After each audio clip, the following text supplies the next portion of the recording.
everybody, David Pintaric with Pintaric and Associates. Let's talk about the rule of 72 and a practical way to use it. If you remember in a previous discussion, we talked about the rule of 72, and it's a quick guide to show how quickly you could double your money. So if you take a rate of interest or rate of return over a period of time and divide it into number 72, that number will tell you how soon you could double your money. 6% rate of growth, you double every 12 years, 8% every 9 years, 10% every 7.2 years. So people say, well, what does that mean to me? And, what I like to tell people is that, when we're starting about investing money, there are certain sacrifices that need to be made. And you got to make decisions of what's more important to you. The delayed gratification concept is important. You have to understand that what you do today affects what you're going to experience tomorrow down the road. And tomorrow may be not tomorrow the next day on the calendar, but maybe 10, 15, 20, 30 years down the road. So let's talk about a 30-year period of time. If we're sitting there talking to a young person of 37 years of age, and they've got 30 years to traditional retirement age of 67, how do their spending decisions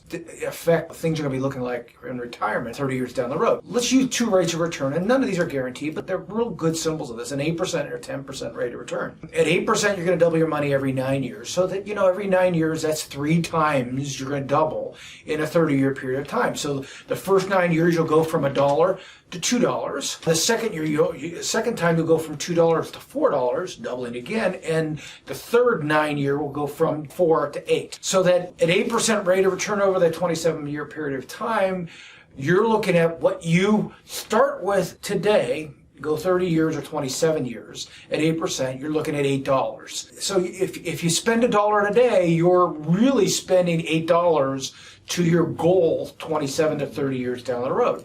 That doesn't sound all that significant, but when you put a few zeros behind that, let's say you put $10,000 on it, all of a sudden that $10,000 becomes $80,000. And all of a sudden that $10,000, you start questioning, do I really need whatever you're spending $10,000 for when it's a significant impact to your goal 27 to 30 years down the road? It gets even more impactful when we're talking about higher rates of return. Let's go back to the 10% one into the rule of 72. It's 7.2 years. Just use 7 years. So that's 4 times. So you got the first 7 years would be 1 to 2.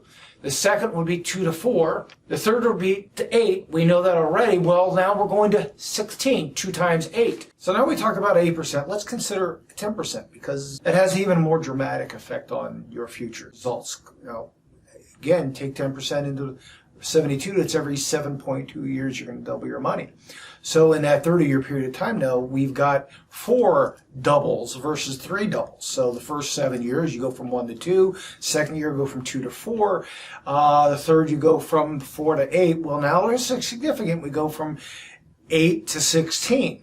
And all of a sudden, that dollar or that $10,000 changes to $160,000. And all of a sudden, you really take a hard look at your spending decision and question whether you really need to spend that money. This is significant. This is how you have to look at things, understand that what you do today does affect how you will be better off or worse off down the road. My dad used to have a saying that he always drilled into my brother and my mind was that you pay for the good things before you get them and you pay for the bad things after. Financial success, pay for it in advance, not afterwards. So I hope this gives you an idea of how to mentally use the rule of 72. It's a practical tool. It's something that I did when I was younger. Every time I would look at something, it's like, that $1,000 is going to cost me $16,000. It worked out for me, so I hope it'll work out for you.